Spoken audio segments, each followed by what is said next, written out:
Il a reçu le nom au-dessus de tout nom. Jésus a reçu le nom au-dessus de tout nom.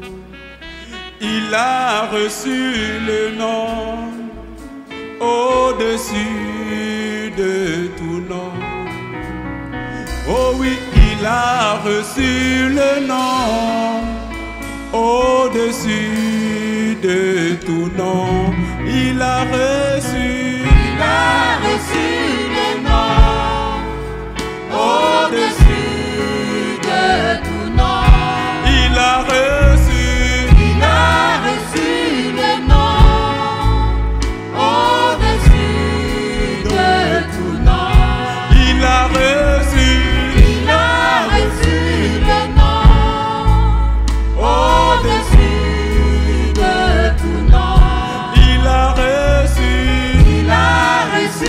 le nom. Dis-le fort. Au-dessus de tout nom. Et tout genou fléchira lorsqu'on parlera de l'agneau. Et tout genou fléchira, oh oui, lorsqu'on parlera de l'agneau. Tout genou fléchira lorsqu'on parlera de l'agneau.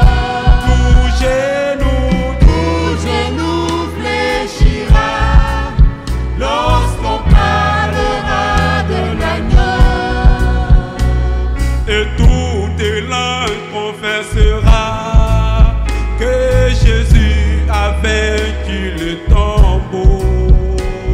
Et toute langue confessera que Jésus a vaincu le tombeau. Toute langue confessera que Jésus a vaincu le tombeau. toute langue Confessera que Jésus a vaincu le tombeau. adorons Jésus, élevons son nom.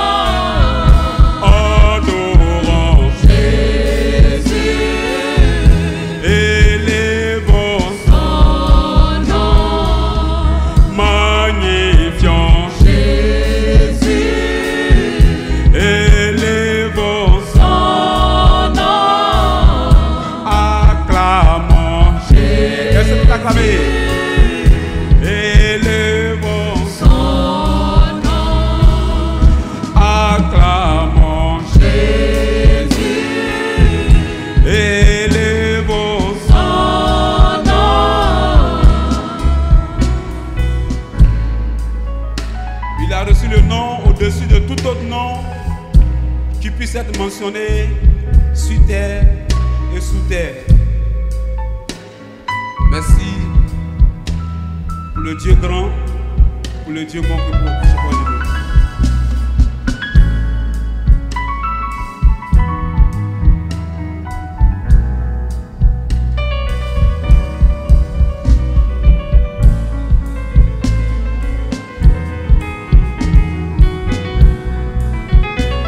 Oui, tout genou fléchira lorsqu'on parlera de l'agneau.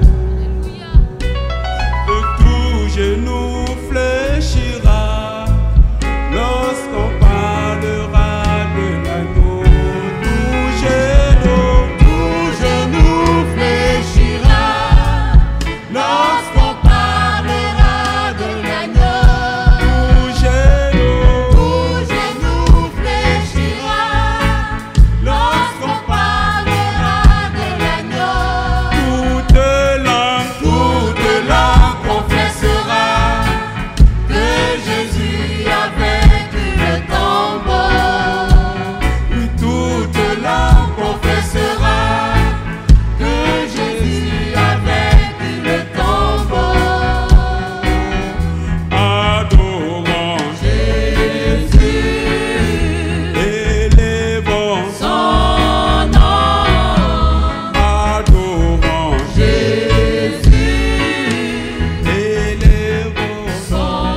partir en Afrique du Sud.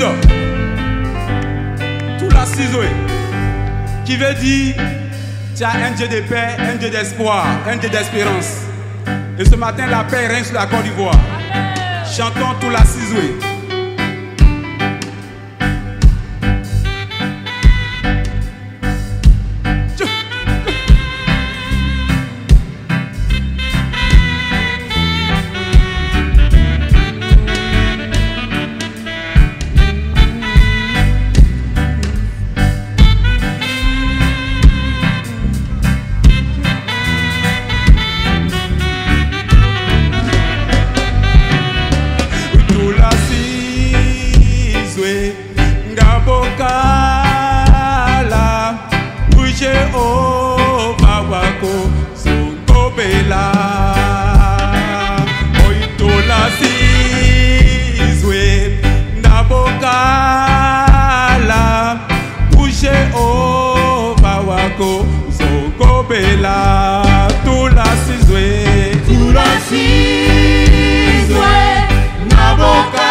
Est-ce que tu peux danser pour le roi ce matin?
Après donc l'Afrique du Sud, on descend en Côte d'Ivoire.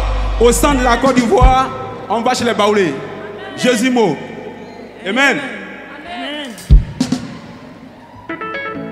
Alléluia. Amen. Jésus. Soit.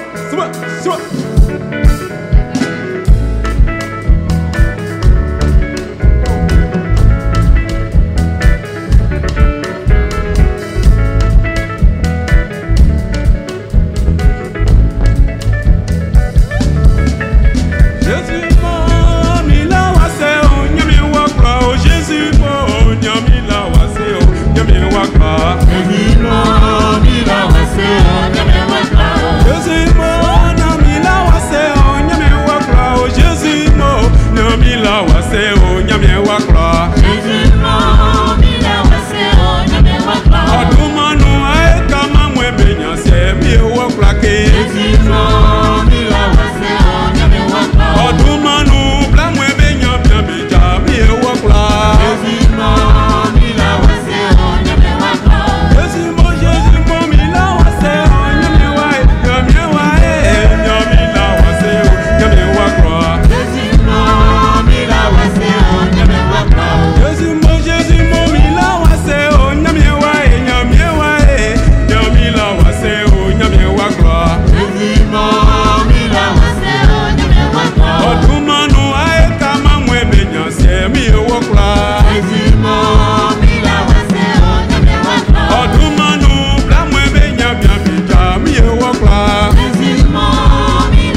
c'est à Koto Beke.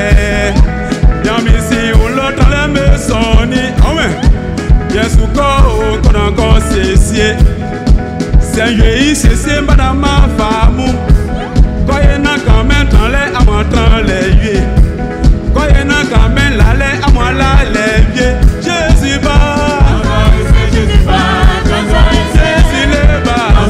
Jésus ba. Jésus ba. Chrétien ou na Jésus ba. Jésus ba. Maman ou na Jésus ba. Jésus ba. On va aller chez les Dida. Ah ouais, allez.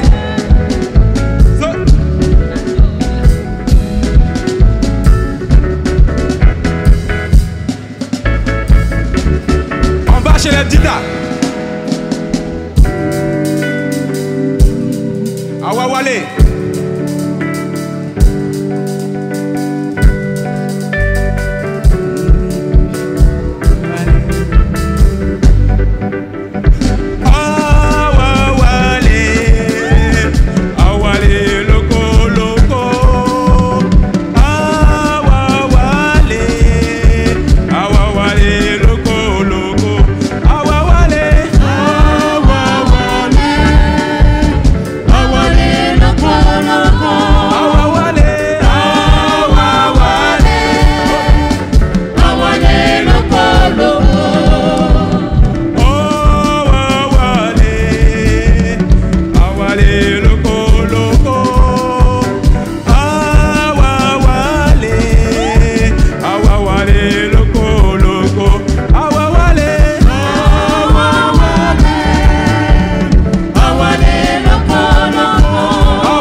Ibele na nuyo de kola popo.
répéter les dida.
Prions, frères et sœurs. Père de gloire, comment ne pas te dire merci? Ton amour abonde dans nos vies et se renouvelle chaque jour, Père. Merci pour la vie en abondance, Père. Merci pour la paix qui vient du ciel, Seigneur, pour nos vies. Père, nous voulons mettre notre confiance seulement en toi et rien qu'en toi seul, Seigneur. car les hommes de ce monde ne donnent aucune assurance.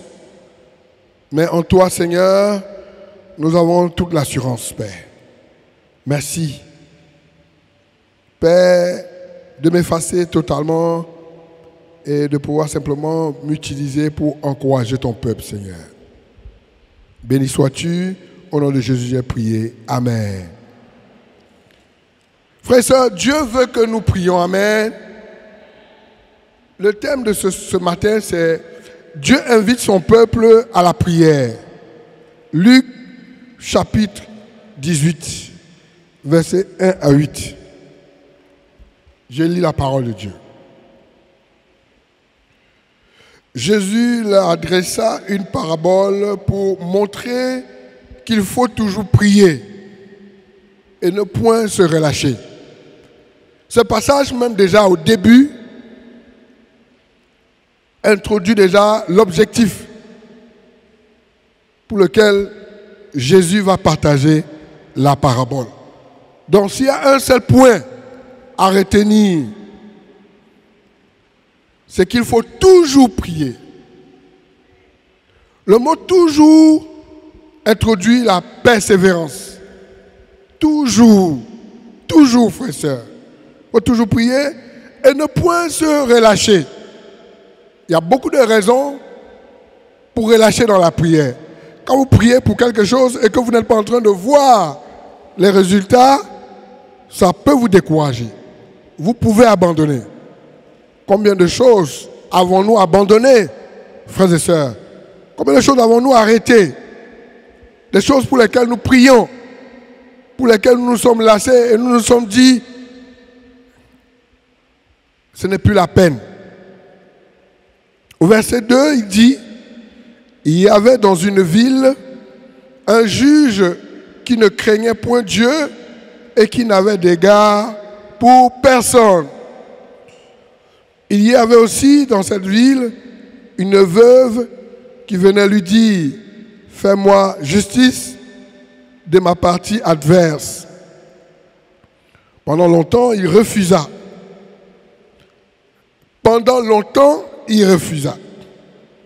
Mais ensuite, il dit en lui-même, quoique je ne craigne point Dieu et que je n'ai d'égard pour personne, néanmoins, parce que cette veuve m'importune, je lui ferai justice, afin qu'elle ne vienne pas sans cesse me rompre la tête. Verset 6, le Seigneur ajouta, entendez ce que dit le juge inique. Et Dieu ne fera-t-il pas justice à ses élus qui crient à lui jour et nuit? Et tardera-t-il à leur égard? Je vous le dis, il leur fera promptement justice. Mais quand le Fils de l'homme viendra, trouvera-t-il la foi sur la terre? C'est une belle question. Quand le Fils de l'homme viendra, trouvera-t-il la foi sur la terre?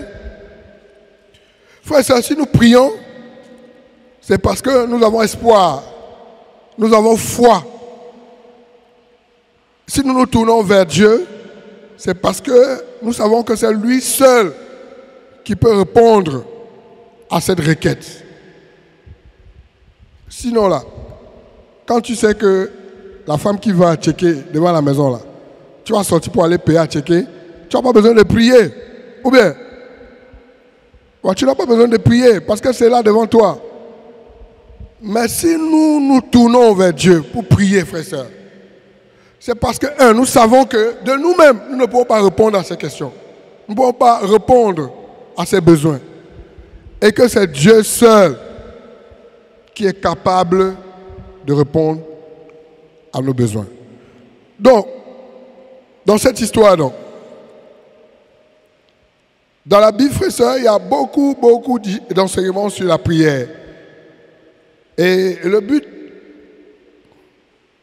est que nous comprenions pourquoi il est nécessaire de toujours prier. Pas de prier, mais de toujours prier. Amen.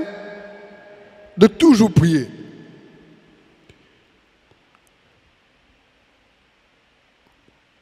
Donc, étudions dans ce cas pratique, frères et sœurs. C'est Jésus lui-même qui raconte la parabole. Une veuve et un juge. La Bible précise que c'était un juge inique. Un juge injuste. Dieu merci, nous avons des frères et sœurs qui sont juges et qui font bien leur travail, frères et sœurs. Et si nous convertissons le maximum d'hommes et de femmes sur la terre en Côte d'Ivoire, frères et sœurs, lorsqu'on sera face à la justice, il sera facile pour nos frères de rendre justice. Amen. Amen, frères et sœurs. Dans ce texte, Jésus nous parle d'une veuve. Une veuve, c'est qui, frères et sœurs? Une veuve, c'est une femme qui a perdu son mari.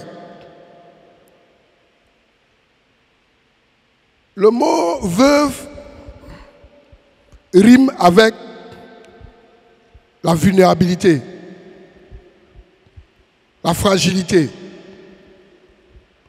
Une veuve, en général, est considérée comme une femme sans défense, pauvre. Et c'est pour ça qu'en Jacques chapitre 1, verset 27, la Bible dit que la vraie religion est celle qui prend soin des veuves et des orphelins. Ça, c'est Jacques chapitre 1, verset 27. En 1 Timothée chapitre 5, verset 3, les veuves, nous devons en prendre soin. En Exode 22, verset 21 à 23, les veuves ont besoin de protection. Donc le sujet des veuves est un sujet abordé par la parole de Dieu, par la Bible. Et en général, les conditions de vie des veuves sont des conditions difficiles. Et Jésus donc partage les conditions d'une veuve qui vient voir un juge pour qu'il rende justice face à la partie adverse. Peut-être que son mari avait laissé des biens. Et les biens étaient luttés, discutés par sa belle famille. Ma grande sœur chez qui je vivais avait perdu son mari et le monsieur avait laissé des biens matériels. Et ses sœurs, le jour même du décès même, ça a commencé. Après l'enterrement, les petites sœurs de notre feu beau sont venues et puis ils ont dit « Oh bon, toi tu es une femme illettrée. » Ils disent que la femme de leur frère était illettrée. Donc, toi, tu ne peux pas éduquer les enfants que notre frère a laissés. Pour cela, tu vas quitter la maison ici en ville, comme notre frère a conçu au village. Hein. Tu vas aller occuper la maison du village. Et puis, d'ailleurs, l'immeuble là, qui est à tel endroit, porte mon nom, le nom de la petite sœur. Et puis, ton aîné là, il va aller vivre chez tel. La deuxième va aller vivre chez l'autre. La troisième, ainsi de suite. Mais toi, tu rentres au village. Maintenant, si tu veux, tu prends le dernier, tu vas avec lui au village. Les conditions de vie des veuves sont pitoyables, frères et sœurs, en général. Et en Afrique, c'est le quotidien.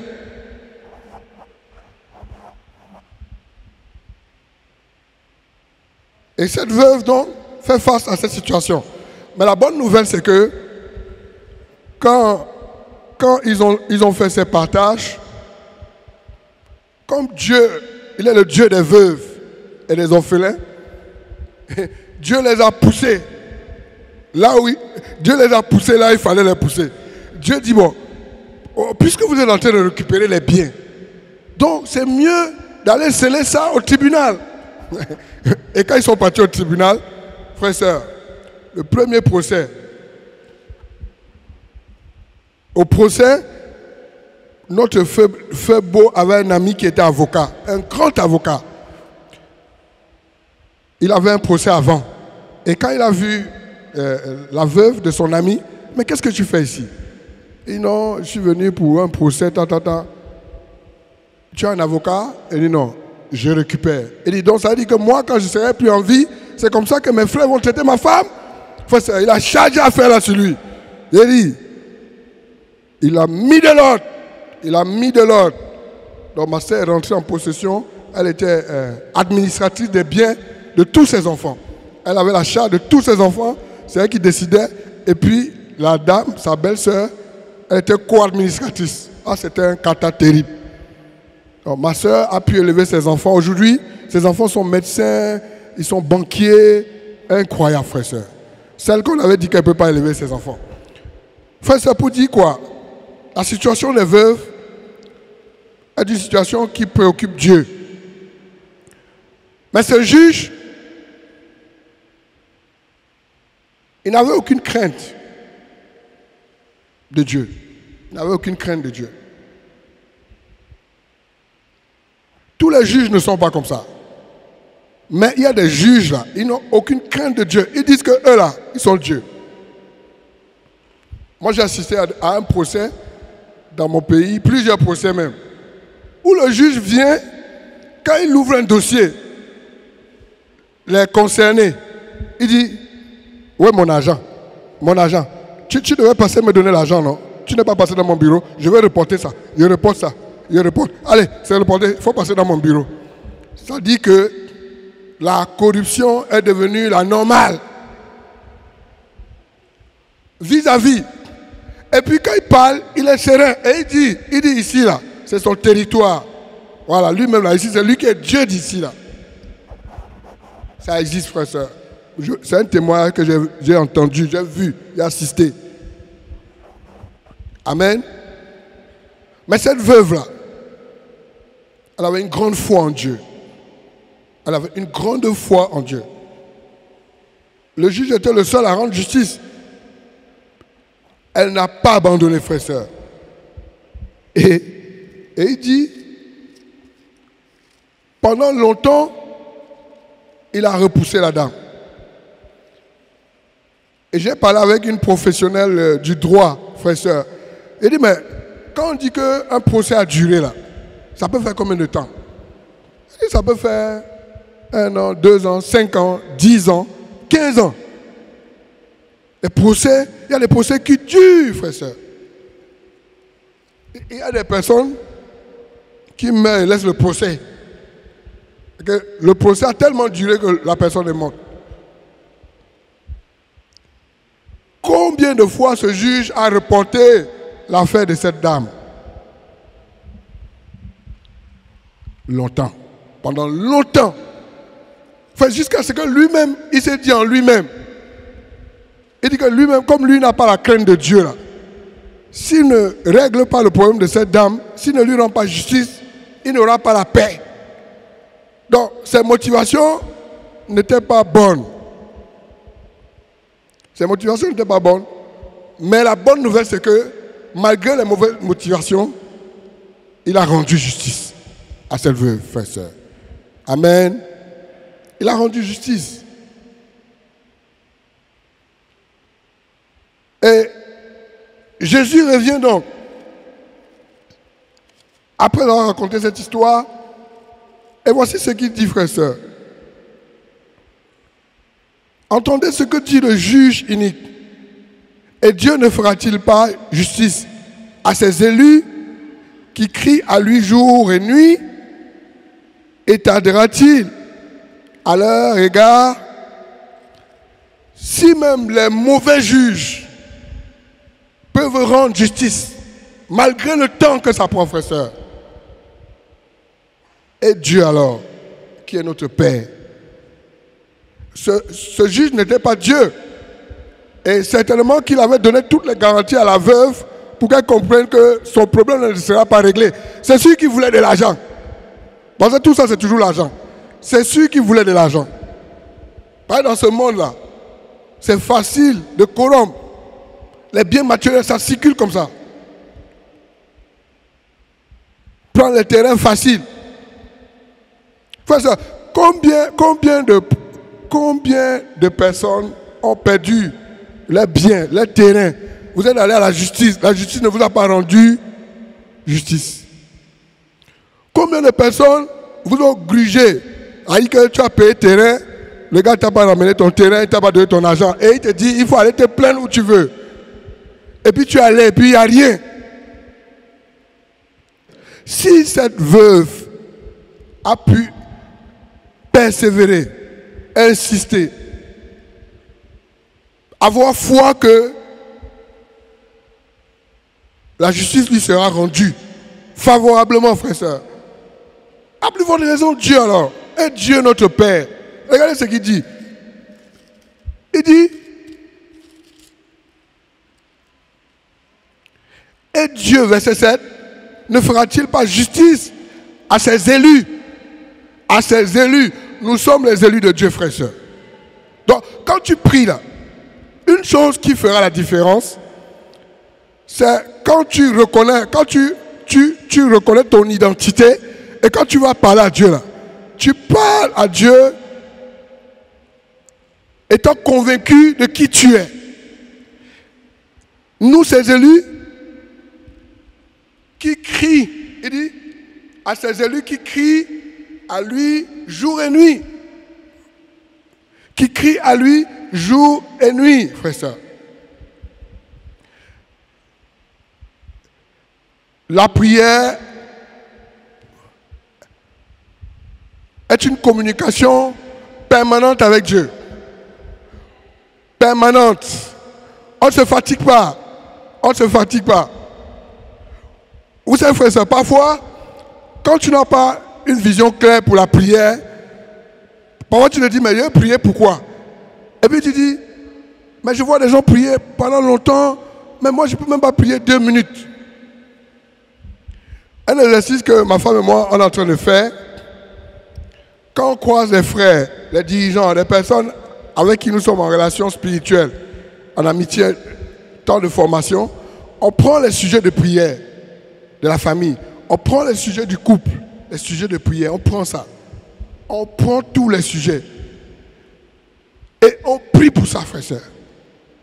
On prie pour ça. On prie d'abord pour nous-mêmes. On prie pour nos frères et sœurs. On prie pour l'église. On prie pour ça. Donc, frère et sœur, si tu ne sais pas comment prier continuellement, il faut énumérer les sujets de prière.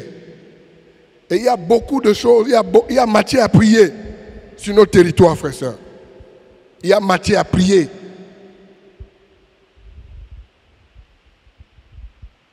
En ce moment, nous savons tous que nous avons besoin de la paix. Amen. Amen, frère et sœur. Mais pour ça, il faut qu'on prie, frère et sœur. Il faut qu'on prie. Il nous faut prier pour la paix. Nous devons prier, frère et sœur. Amen. Nous devons prier, prier sans cesse. Et Jésus termine au verset 8, il dit, je vous le dis, il leur fera promptement justice. Il leur fera promptement, subitement, spontanément justice. Peut-être que quand tu pries, tu ne vois pas les résultats immédiats. Mais reste calme. Dieu, il répond. Il répond, frère et sœur. Il faut que tu sois convaincu qu'il répond. C'est que tes yeux n'ont pas besoin de voir la réponse de Dieu même. Il répond. Parce que tu es son enfant. Parce que tu pries dans la volonté de Dieu. Tu pries dans la volonté de Dieu, pas dans ta volonté. Donc, puisque tu pries dans la volonté de Dieu, il répond. Amen. Amen, frères et sœurs. J'espère qu'on a bien compris. Parce que nous prions dans la volonté de Dieu, il répond. Même si tu n'as pas vu, il a répondu. Et tu auras le temps de voir ça. Amen, frères et sœurs.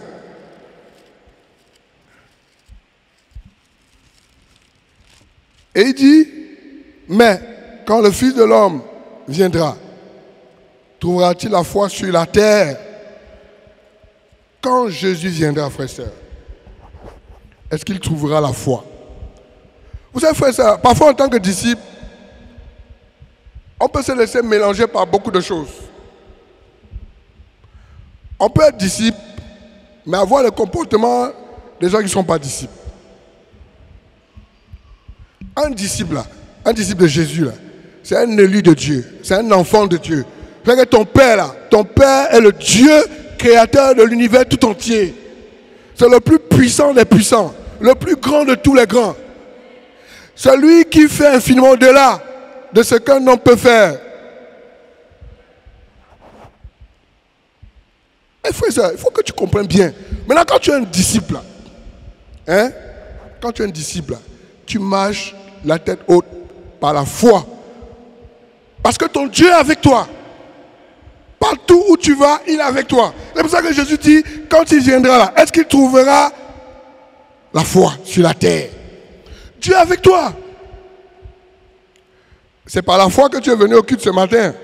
Vrai ou faux? Il y a beaucoup de communautés qui n'ont pas eu culte. Ah non, on a qu'à attendre après les élections. Mes frères et sœurs, vous savez, nous sommes les disciples de Jésus. Nous ne sommes pas de ce monde. Même si nous sommes dans ce monde-là, nous ne sommes pas de ce monde. Amen. Voilà. Nous ne sommes pas de ce monde. Et nous vivons pleinement notre vie de disciples. Oui, il faut être prudent. Oui, il faut être sage. Oui, il ne faut pas prendre des risques. Mais nous sommes des disciples de Jésus. Quand tu marches, sois serein, Dieu est avec toi. Voilà, il ne faut pas paniquer. J'ai dit, même si tu passes quelque part, tu entends pas, reste calme, reste calme. Récemment, on était en Guinée et je suis allé rendre visite à un frère très très loin. Et il y avait des manifestations. À Conakry, il y avait des manifestations. Et le frère qui est venu me chercher, il pleuvait. Il est venu me chercher en moto, il a dit, il n'a qu'à venir. On a pris la moto, on est parti 45 km. Et puis il dit, devant là-bas, ça tire là-bas. Vraiment, c'est compliqué. Il dit, frère, reste calme. C'est chez toi, on va. Mais Dieu sait que moi, il va rendre visite à mon frère. Il va voir ta famille, il va prier pour ta famille. Donc, où nous on va là, là où nous on va là, Dieu est avec nous. Donc, ne t'inquiète pas pour ça. Et quand on est arrivé chez lui, frère, on est en train de prier. Après, il me dit, pasteur, est-ce que tu entends comment ça tire? Pa. Il dit, mais les gens sont dans leur rôle. Ils sont dans leur rôle. Là, c'est leur rôle de tirer. Nous, notre rôle, là, c'est de prier. Voilà, notre rôle, là, c'est de prier. Nous sommes les hommes de prière. Nous sommes la bonne nouvelle pour cette terre, frères et sœurs. Nous sommes la bonne nouvelle pour la Côte d'Ivoire. Donc, quand tu pries, ne te néglige pas. Ne néglige pas ta prière. Prie dans la volonté de Dieu, frères et sœurs. Amen.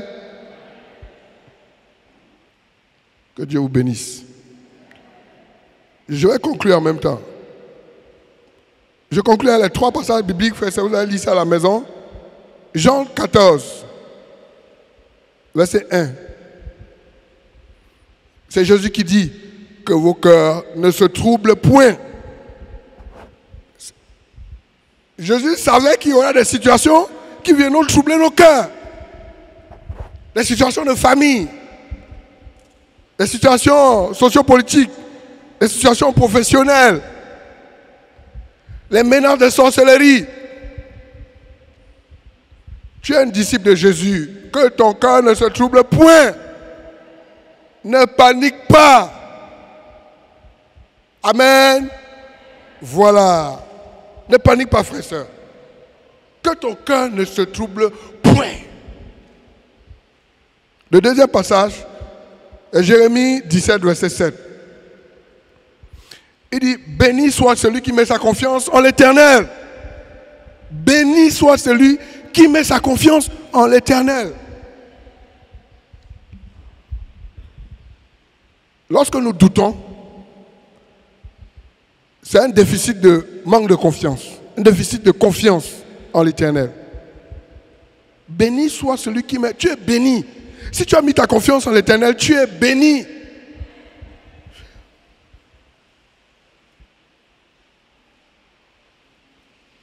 Tu es déjà béni. On dit, si tu mets ta confiance en l'Éternel, là, tu es béni. Tu es comme un arbre planté au bord d'un cours d'eau. Même quand vient la sécheresse, tes feuilles restent verdoyantes malgré la sécheresse. Quand les gens te voient, ils ne comprennent pas. Pourquoi toi, tu n'es pas triste? Pourquoi tu n'es pas en train de te cacher? Pourquoi tu n'es pas en train de... Mais tu mets ta confiance en l'Éternel. Et en plus, tu es béni. Quelqu'un qui est béni ne peut pas vivre comme quelqu'un qui n'est pas béni, frère et soeur. Amen. Et puis 1 Pierre 2, verset 9. Sacerdoce royal.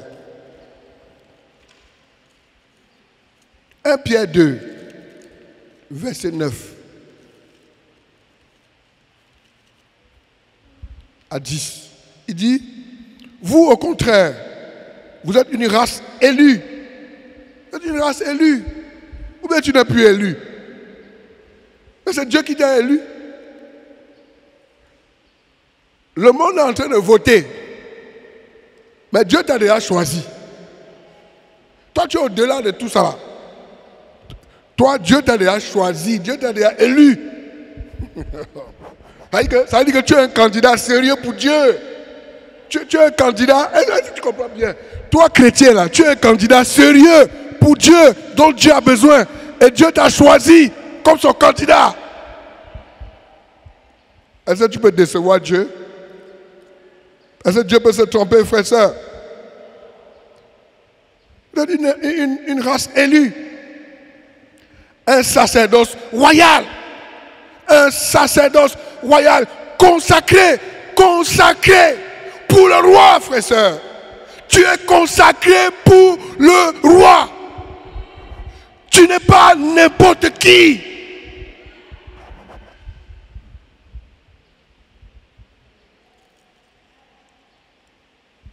Et le roi,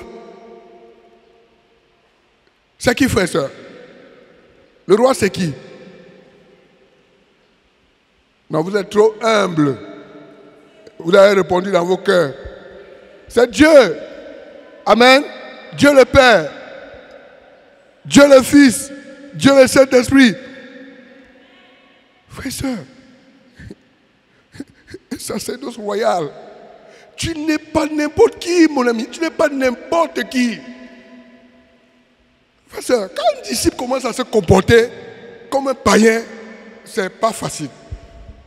Tout simplement parce que s'il sait qui il est, s'il sait l'investissement que Dieu a fait pour le gagner là, frère, sa vie ne sera plus pareille. C'est pour ça qu'on dit que tu n'es pas n'importe qui. N'aie pas peur. N'aie pas peur. Amen. Il dit, une nation sainte. Une nation sainte.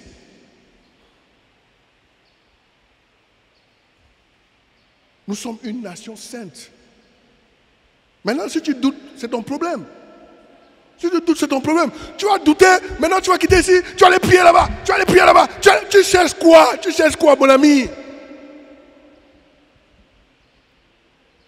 C'est le manque d'assurance, manque de confiance, le doute total. Tu ne sais pas qui tu es. Tu pries ici, tu pries là-bas, et avant de monter, descendre, tu prends les démons là-bas, et tu vas revenir nous fatiguer ici. Mais tu cherches quoi? Quel est le problème? Quel est le problème? Dieu n'est plus Dieu. Le Dieu qui t'a convaincu hier là, ce n'est plus lui qui te convainc aujourd'hui. Un peuple acquis. Un peuple acquis. L'acquisition. On dit, quand quelqu'un acquiert un bien là, bon, il y a les juristes dans la salle, hein. Quand quelqu'un acquiert un bien là, ça dit que le bien lui revient. Le bien porte son nom. C'est sa possession maintenant. Les papiers sont en son nom. Les papiers au ciel là-bas là, disent que tu appartiens à Dieu. Maintenant, toi tu appartiens à Dieu là. C'est un sorcier qui va venir t'enlever dans les mains de Dieu comme ça. Il dit, Seigneur, il va arracher l'enfant dans tes mains. Si Dieu a permis là, s'il a réussi là, c'est que c'est Dieu qui a permis. Mais même quand Dieu permet, frère et soeur, même quand Dieu permet, il ne laisse pas l'ennemi voler ta vie, voler ton âme. Il peut te cribler de balles. Ça peut être extrêmement douloureux. Mais reste calme. Ton Dieu est avec toi. Amen. Parce que tu es l'acquisition de Dieu. Tu es un bien de l'Éternel. Tu es la propriété de Dieu. Amen, frère et soeur. Il dit, afin que vous annonciez les vertus de celui qui vous a appelé des ténèbres à son admirable lumière. C'est pour ça qu'il nous a appelés, frères et sœurs. C'est pour ça qu'il nous a élus, qu'il nous a choisis, qu'il nous a consacrés. C'est pour ça qu'il nous a acquis, afin que nous annoncions les vertus de celui qui nous a appelés des ténèbres à son admirable lumière. Verset 10 dit, vous qui autrefois n'étiez pas un peuple et qui maintenant êtes le peuple de Dieu. Ouais, avant là, on n'était pas le peuple de Dieu. Avant là, on était comme des moutons égarés, des poulets de Noël. Mais aujourd'hui là, nous sommes le peuple de Dieu. Nous avons un propriétaire, et le vrai propriétaire. Amen, frères et sœurs. Donc, si nous sommes conscients que nous sommes la propriété de Dieu, c'est le moment pour nous d'annoncer l'évangile. Pendant que les gens sont dans les maisons, ils ne sortent pas. Les gens sont dans les maisons, ils ne sortent pas. Allons-y taper devant les portes, frères et sœurs, évangélisons. C'est le moment de partager la bonne nouvelle de celui qui nous a appelés les ténèbres à son admirable lumière. Pendant que les gens ont peur et restent dans les maisons, nous chrétiens, là, on doit sortir pour aller taper aux portes des maisons pour évangéliser. Ne nous laissons pas distraire, frères et sœurs. C'est dans les moments comme ça là qu'il y a beaucoup de conversions. Amen.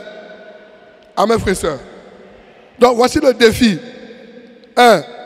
On doit aller taper aux portes, évangéliser ou partager notre foi avec les gens. 2. Reprendre les choses là où nous avons abandonné. Qu'est-ce que tu as abandonné? Par découragement. Parce que tu n'avais plus de foi. Parce que tu te dis, c'est fini. Il faut qu'on reprenne là-bas. Persévérer dans la prière jusqu'à ce que la réponse te parvienne de la part de l'Éternel. Frères et sœurs, je vous aime beaucoup et que Dieu vous bénisse. Merci.